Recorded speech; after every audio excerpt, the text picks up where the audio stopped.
Assalamualaikum warahmatullahi wabarakatuh. Perkenalkan, nama saya Andi Tenri Fauzia. Saya dari Fakultas Ekonomi dan Bisnis, Program Studi Manajemen, Universitas Negeri Makassar. Video ini dibuat untuk memenuhi tugas akhir semester dari mata kuliah Manajemen Keuangan. Jadi dalam video kali ini, saya akan menjelaskan mengenai materi dari analisis keputusan investasi. Jadi, investasi sendiri itu merupakan penanaman dana yang dilakukan oleh suatu perusahaan ke dalam suatu aset atau aktiva dengan harapan memperoleh pendapatan di masa yang akan datang. Dilihat dari jangka waktunya, investasi dibedakan menjadi 3 macam, yaitu investasi jangka pendek, investasi jangka menengah, dan investasi jangka panjang.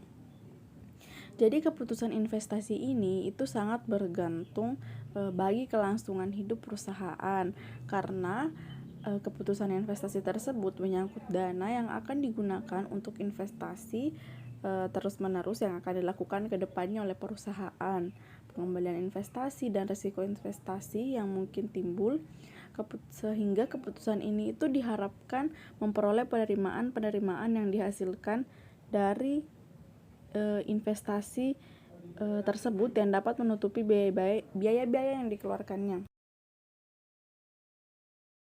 Kemudian kita masuk kepada prinsip-prinsip dari investasi modal. Jadi investasi itu apabila dipandang dari dimensi waktu, itu biasa disebut dengan investasi jangka panjang. Adapun istilah lainnya yaitu capital investment atau investasi modal. Namun kita hanya akan menyebutnya sebagai investasi saja. Meskipun disebut sebagai investasi jangka panjang, kita akan melihat nanti bahwa investasi modal juga akan melibatkan modal kerja atau yang disebut sebagai investasi jangka pendek. Jadi ada beberapa faktor yang perlu diperhatikan dalam pengaturan investasi modal, antara lain adanya usul-usul investasi, estimasi arus kas dari usul-usul investasi tersebut, ada evaluasi arus kas tersebut, kemudian memilih proyek-proyek yang sesuai dengan kriteria tertentu, dan yang terakhir monitoring dan penilaian terus-menerus terhadap proyek investasi setelah investasi tersebut dilaksanakan. Untuk maksud-maksud analisis tersebut, suatu proyek atau rencana investasi bisa dimasukkan ke dalam salah satu klasifikasi sebagai berikut.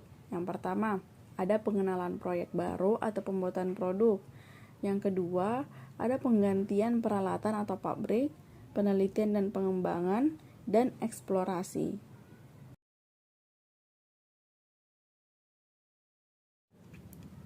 Ada beberapa aliran kas yang ada dalam investasi.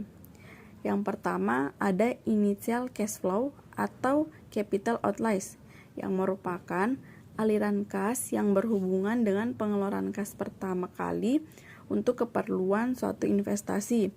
Misalnya harga perolehan pembelian tanah, pembangunan pabrik, pembelian mesin, perbaikan mesin, dan investasi aktiva tetap lainnya. Kemudian aliran kas yang kedua ada operational cash flow, yang merupakan aliran kas yang terjadi selama umur investasi. Operational cash flow ini berasal dari pendapatan yang diperoleh, kemudian dikurangi dengan biaya-biaya yang dikeluarkan perusahaan. Aliran kas operasi sering disebut cash inflow atau aliran kas masuk, yang nantinya akan dibandingkan dengan cash outflow untuk menutup investasi. Aliran yang ketiga ada terminal cash flow, yang merupakan aliran kas masuk yang diterima oleh perusahaan sebagai akibat habisnya umur ekonomi suatu proyek investasi. Jadi terminal cash flow ini diperoleh dari nilai sisa atau biasa yang disebut sebagai residu dan aktiva serta modal kerja yang digunakan untuk investasi.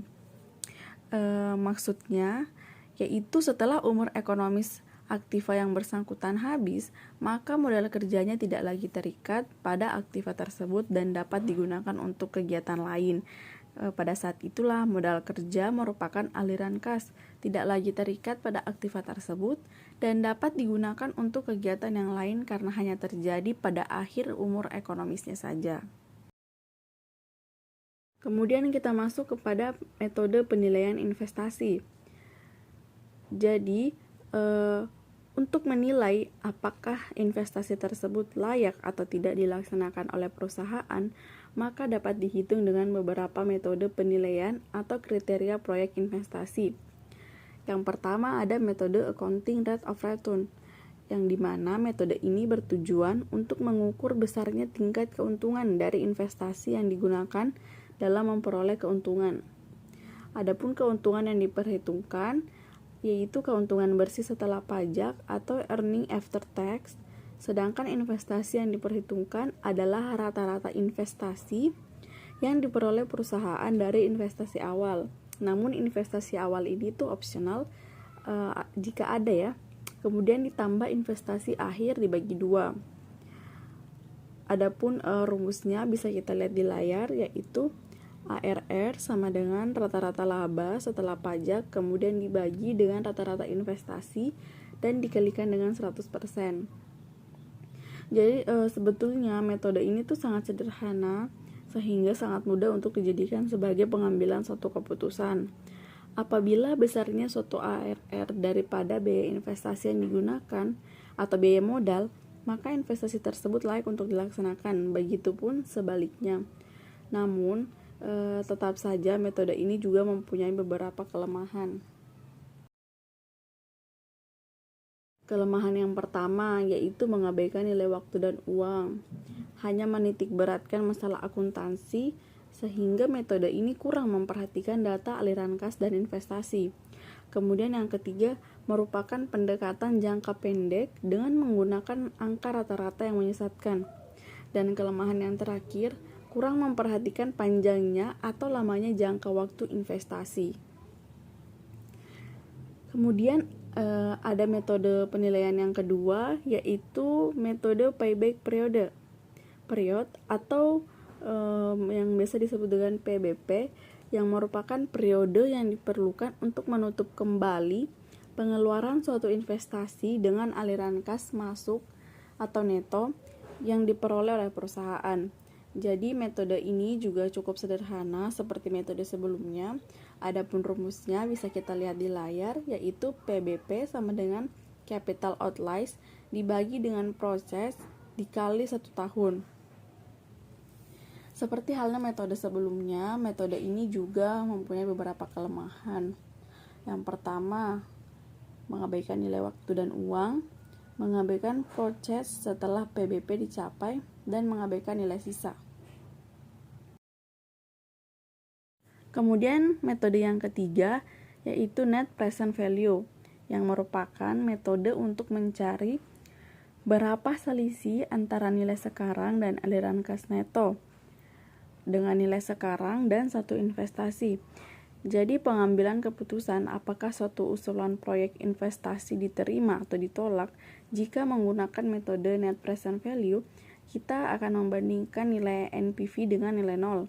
Apakah NPV lebih besar daripada 0 atau positif, maka rencana investasi layak diterima. Begitupun sebaliknya, apabila NPV lebih kecil daripada 0 atau hasilnya negatif, maka rencana investasi tidak dapat diterima atau ditolak. Kemudian metode yang keempat yaitu metode Profitability Index, yang merupakan metode yang memiliki hasil keputusan sama dengan metode sebelumnya yaitu net present value. Artinya, apabila suatu proyek investasi diterima dengan menggunakan metode NPV, maka akan diterima pula jika dihitung dengan menggunakan metode Profitability Index. Adapun rumusnya bisa kita lihat di layar, yaitu PI total PV dan proses dibagi dengan investasi. Kemudian metode yang terakhir ada metode internal rate of return, yang merupakan metode penilaian investasi untuk mencari tingkat bunga atau discount rate yang menyamakan nilai sekarang, aliran kas neto, nilai investasi. Pada saat IRR tercapai, maka besarnya NPV sama dengan 0. Oleh karena itu, untuk menghitung IRR diperlukan data NPV dan kutub daerah, positif dan negatif, kemudian dilakukan interpolasi atau pencarian selisih sehingga diperoleh NPV sama dengan 0. Penggunaan metode ini memiliki konsep yang identik atau sama dengan penentuan besarnya bunga yang dihasilkan obligasi hingga jatuh temponya.